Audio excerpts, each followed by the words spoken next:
Bonjour Marie-Charlotte Garin. Donc aujourd'hui vous avez débuté cette troisième Agora concernant ce que vous avez retenu de l'Assemblée nationale. Est-ce que vous pourriez nous en parler ? Alors cette Agora, les Agoras c'est toujours en deux temps, donc un premier temps un peu débrief de mon action à l'Assemblée et puis après un temps de débat collectif sur un sujet de société. Aujourd'hui on est revenu notamment sur la niche des écologistes qui avait lieu le 6 avril, donc ça a été l'occasion de débriefer un petit peu sur les textes qui ont été abordés, ceux qui ont été votés, notamment sur le retrait gonflement argile et l'indemnisation des personnes qui sont touchées par ce phénomène, et puis aussi un petit peu là de parler de la situation politique du moment, de la fébrilité du gouvernement dans un contexte d'opposition à la réforme des retraites qui ne faiblit pas depuis 3 mois, et de répondre aux questions aussi des citoyens et des citoyennes présents. D'ailleurs, concernant ces questions qui étaient d'ailleurs très intéressantes, on a parlé de la NUPS, de l'avenir de la NUPS, de aussi tout ce qui était LDH. Donc, qu'est-ce que vous pouvez en retenir par rapport à tout ça ?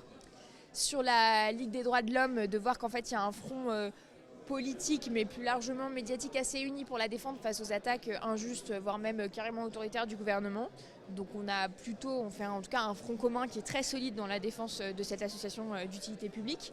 Et puis sur la NUPES, je crois que le cap en tout cas que moi j'ai essayé de transmettre, c'est celui avec lequel je fonctionne au quotidien à l'Assemblée, et celui que je constate, c'est que la NUPES, en fait, en grande partie, au-delà des petites phrases qu'on entend dans les médias, elle est au travail.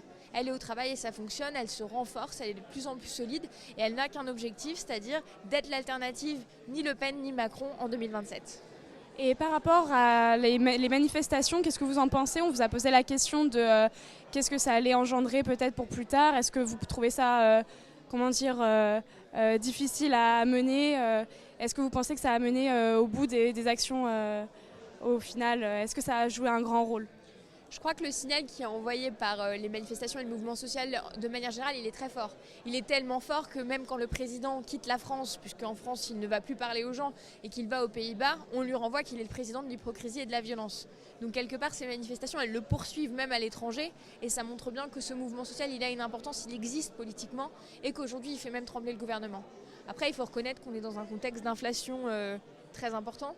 Chaque jour de grève, chaque jour posé pour aller manifester, ça coûte cher aux Français. Et pourtant, 12e journée de mobilisation, il y a encore du monde dans la rue. Et moi, aujourd'hui, j'ai encore des personnes qui m'ont dit c'est la première fois que je viens manifester. Donc on a des primo-manifestants qui rentrent dans le mouvement social et qui finalement contestaient la réforme des retraites de chez eux, passent le pas de la rue.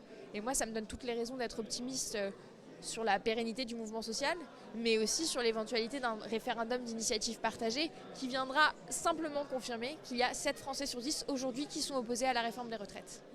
Et sur cette opposition, du coup, vous avez débattu sur la désobéissance civile. Pourquoi ce débat ? Parce que la question de la désobéissance civile est beaucoup revenue dans les médias ces derniers mois, puisqu'en fait il y a un mouvement qui s'est consolidé et qui s'est un petit peu renforcé, notamment autour du mouvement de dernière rénovation, qui plaide pour la rénovation thermique. Et je rappelle que la rénovation thermique, c'est le bouton le plus facile sur lequel appuyer pour avoir de la justice sociale et de la justice climatique, parce que c'est les personnes les plus précaires qui vivent dans des logements les plus insalubres. Et ce débat, quelque part, il a existé dans l'opinion publique, mais il a été beaucoup caricaturé. Et ce qu'on a essayé de faire ce soir, c'est de prendre du recul sur la question de la désobéissance civile et de se dire mais pourquoi est-ce qu'il y a des gens, on avait ce soir des personnes qui sont internes en médecine, qui sont enseignants, qui sont chercheurs et qui disaient qu'il y avait toute une foultitude de profils qui s'engageaient en désobéissance civile. Pourquoi est-ce que ces gens s'engagent ? Ces gens s'engagent parce qu'en fait ils font face à l'inaction du gouvernement face à la crise climatique. Et donc ça a été l'occasion d'échanger là-dessus un peu sur tous ces arguments et de prendre du recul et d'avoir un débat apaisé sur la question de la désobéissance civile. D'accord. Et pour finir, en ce qui concerne, on est dans un contexte d'hyperconcentration des médias. Est-ce que vous, en tant que député, vous serez prête à soutenir un texte sur la revendication des médias plutôt indépendants ?